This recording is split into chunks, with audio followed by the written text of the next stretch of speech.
जब अहले खिरत की बातों पर कुछ जाहिल शोर मचाते हों, जब अहले खिरत की बातों पर कुछ जाहिल शोर मचाते हों, जब बुलबुल हो तस्वीरें चमन और कौवे गीत सुनाते हों,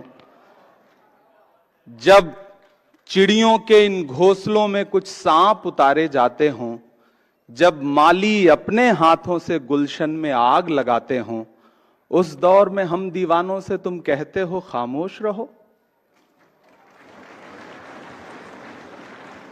महज कागज के पन्नों पर उकेरी गई कोरी भावनाएं नहीं, बल्कि सच्चाई, नैतिक मूल्यों और मौलिक अधिकारों की बारीकियों पर सैकड़ों बहसों के बाद अंगीकार की गई एक मुकद्दस किताब, भारत का संविधान, जो भारत को एक संप्रभु, समाजवादी, धर्मनिरपेक्ष, लोकतांत्रिक गणराज्य घोषित करता है।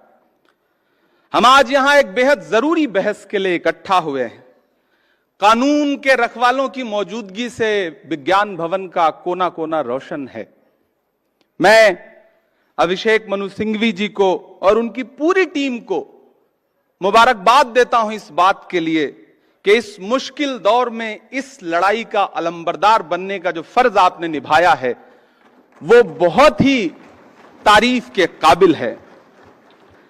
किसी भी लोकतांत्रिक व्यवस्था में अगर हाकिम के दिमाग में यह बात घर कर जाए कि मेरा आदेश ही है मेरा शासन, तो फिर यहां से शुरू होती है बुनियादी परेशानी। जिनके जहनों में फिल्मी डायलॉग घर कर जाते हैं, उनकी नजर में संविधान के पन्नों की अहमियत नहीं रह जाती है। साथियों, याद करिए, संविधान निर्माता डॉक्टर बाबा साहब अंबेडकर जी कहते थे कि आर्टिकल 25 संविधान की आत्मा है।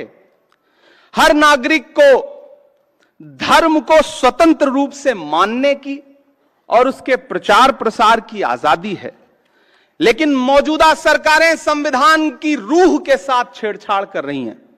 धर्मांतरण विरोधी कानून हो, लव जिहाद का कानून हो, सीए का कानून हो, वक्फ अमेंडमेंट एक्ट हो या फिर बुलडोजर का एक्शन हो, यह सिर्फ संविधान की रूह के साथ छेड़छाड़ नहीं, बल्कि डॉक्टर बाबा साहब अंबेडकर की आत्मा के साथ भी नाइंसाफी है। मेरी आंखों के सामने देश के कोने कोने से आए हुए वकील साथी बैठे हैं। जिस सरकार में बैठे हुए लोगों को संविधान में निहित सेकुलरिज्म और सोशलिज्म जैसा शब्द नासूर